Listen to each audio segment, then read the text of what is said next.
मातेव 6 देवाचें राज लागीं पावता. कथा लग्ना विशीं शिकवण. चॅप्टर 19. हो उपदेश दिल्या उपरांत जेजू गालिलिया सोडून गेलो आनी जॉर्डनाचे पलतडी जुडेयाच्या प्रांतांत आयलो.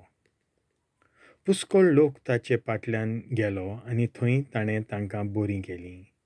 फारिजेव ताचेशीं आयले आनी ताका कोसाक लावूंक तांणी विचारलें, कसल्याय कारणाक लागून घोवाच्यान आपले बायलेक सोडून दिवं येता? ताणें असो जबाब दिलो.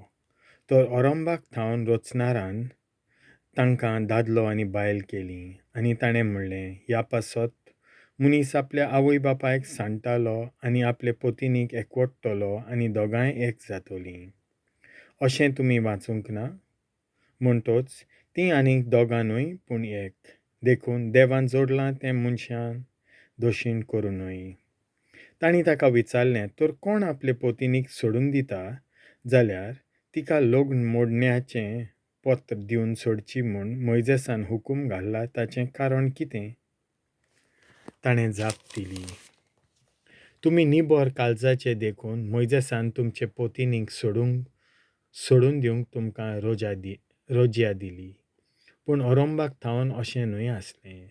तर हांव तुमकां सांगतां, कोणूय आपले पत्नीक सोडून दीत समृद्धीचेर आड लग्न संबंदांत जियेतल्यांची गजाल हांव करिना आनी दुसरे कडेन लग्न जायत वो परतवार कोत्ता.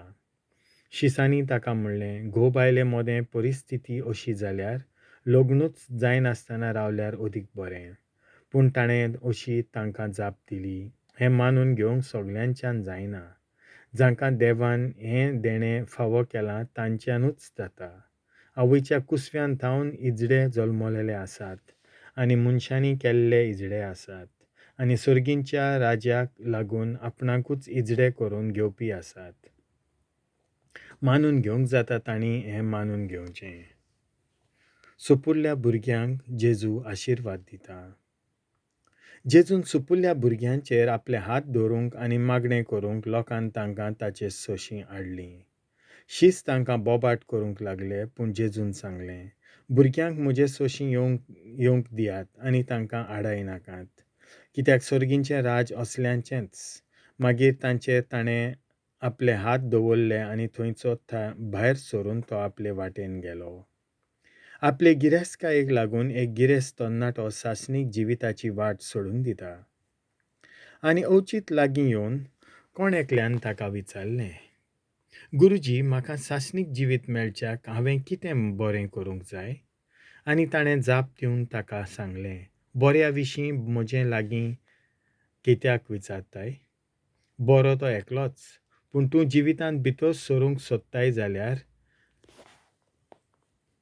सोदताय जाल्यार आज्ञा सांबाळ. ताणें विचारलें, कोण त्यो? जेजून म्हणलें, ह्यो जिवेशी मारूं न्हय, परतवार करूं न्हय, चोरूं न्हय, लोटीक गोवाय दिवं न्हय, तुज्या बापायक आनी आवयक मान दी आनी तुजो मोग कोत्ताय तसोच तुज्या पेल्याचो कर.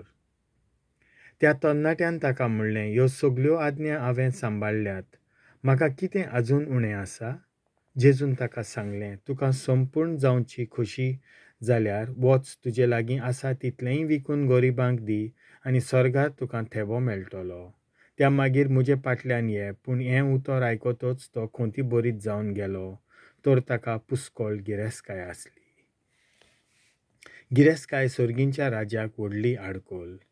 तेन्ना जेजून आपल्या शिसांक म्हणलें, हांव तुमकां सत सांगतां, गिरेस्त मनशाक सर्गींच्या राज्यांत भितर सरूंक कठीण जातलें. हय, आनीकूय सांगतां, एका गिरेस्त मनशाक सर्गींच्या राज्यांत भितर सरचे परस एका उंटाक सुयेच्या बिड्यांतल्यान वचूंक अदीक सोंपें.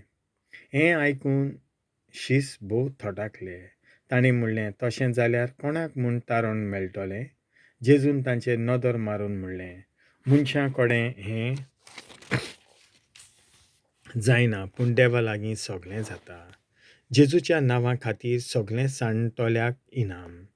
तेन्ना जाप दिवन पेद्रून म्हणलें, पळय, आमी सगळें सांडलां आनी तुजो पाटलाव केला, तर आमकां कितें मेळटलें?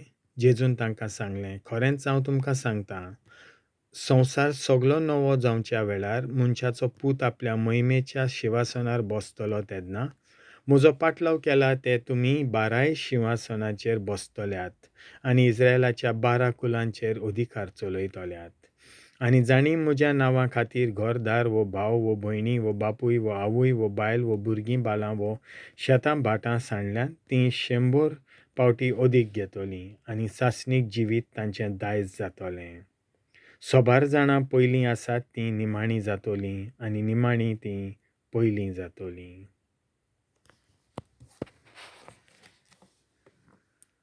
देवाचें उतर हें.